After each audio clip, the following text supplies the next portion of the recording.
مسلمانوں کو آپس میں تو پتہ چلنا ہونا چاہیے نا. خود تو ہم سچ بولیں کہ ہمارے مذہب میں یہ کیا ہو رہا ہے. یہ کہہ دینا کہ صاحب اس کا کوئی تعلق نہیں ہے، یہ میں نہیں مانتا ہوں. اس کا تعلق ہوگا تبھی تو پیرس پہ حملہ کرنے والوں کا مذہب ایک ہی تھا. کہیں وہاں پارسی یا بدھ لوگ نہیں چلے گئے تھے، سارے کے سارے مسلمان تھے. نہیں یہ جو کہا جاتا ہے کہ جو ویسٹ کی پالیسیز رہی ہیں، امریکہ کی پالیسی رہی ہیں، فرانس نے اس میں ساتھ دیا، اس لیے فرانس کو نشانہ بنایا گیا.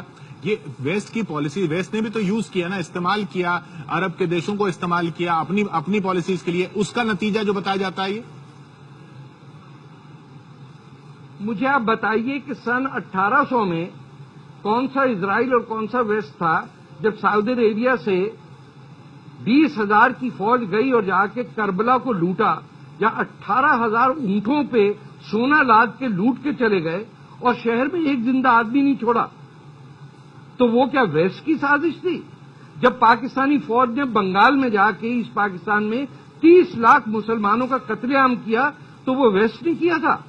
ویسٹ نے تو بوسنیا اور کوسوو 2 مسلمان ملکوں کو آزادی دلوائی ہے. ویسٹ نے اسلامک ریپبلک آف پاکستان اور کنگڈم آف سعودی عربیہ کو آج تک کھڑا کیا ہوا ہے پیسے دے دے کے. ویسٹ پہ کیا الزام لگاتے ہیں آپ؟ آپ اپنے آپ کو چہرے میں آئینے میں دیکھیے کہ آپ نے ایسٹ پاکستان میں 30 لاکھ لوگوں کو جو مارا ہے ان کی بددعائیں اب تک لگ رہی ہیں آپ کو.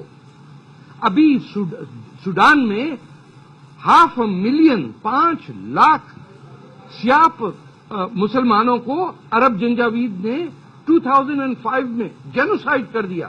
اس میں ویسٹ انوالو تھا.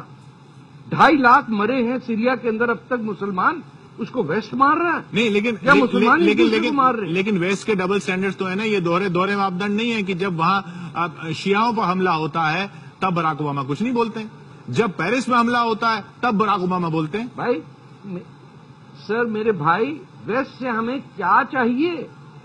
ہم کیوں ویسٹ کو دیکھ رہے ہیں؟ ہم تو اسی دیش سے ہیں نا. ہم تو آئینے میں دیکھیں کہ ہمارے بچوں کے نام تیمور کیوں ہیں. تیمور جس نے پہاڑیاں بنائی سیریوں کی. اورنگزیب ہم اپنے بچوں کا نام نہیں رکھ رہے.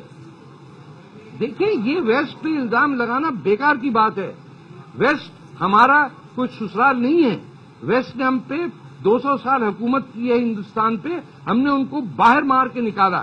اب ہم خود ذمہ دار ہیں اپنی مصیبتوں کے. ہمیں خود جو ہندو مسلم بیچ میں تفریق ہے، ان کا آپس میں نکاح ہوا ہے، شادی ہے، اور ہندو مسلمان کی طلاق نہیں ہو سکتی. لیکن ہم سب کو چاہیے کہ ہم سمجھیں کہ اسی دیش میں رہنا ہے. اس میں ویسٹ پہ الزام نہ لگائیں، اپنی کوتاہی دیکھیں. لیکن یہ جو الزام لگائے جاتے ہیں ان الزام کو لگا کے پروپیگنڈا کہہ لیجئے، آپ جو کہہ لیجئے، IS جیسی آرگنائزیشن جیسا سنگٹھن مسلم یوتھ کو اپنی طرف اٹریکٹ کر پاتا ہے. اگر ایسا کچھ نہیں ہے، اگر اس کے پیچھے کچھ نہیں ہے، اس کی جڑ میں وہ سب نہیں ہے، تو مسلم یووا کیوں اٹریکٹ ہو رہا ہے؟ وہ اس لیے کہ جب مسلم یوتھ اپنے ارد گرد دیکھتا ہے تو نہ یہ ٹی وی کا کیمرہ اس نے ایجاد کیا، نہ ٹیلی ویژن سیٹ، نہ مریخ پہ جو مارس پہ آپ کا گیا ہے راکٹ، اور نہ ہی نیل آرمسٹرانگ کا راکٹ، نہ گاڑی، نہ ٹرک، نہ بائیسیکل، اور نہ تسمے. جو مسلمان جس جانماز پہ سوتے ہیں وہ بھی چین سے بن کے آ رہا ہے. سر کی ٹوپی جو ہے وہ بھی تھائی لینڈ سے بن کے آ رہی ہے.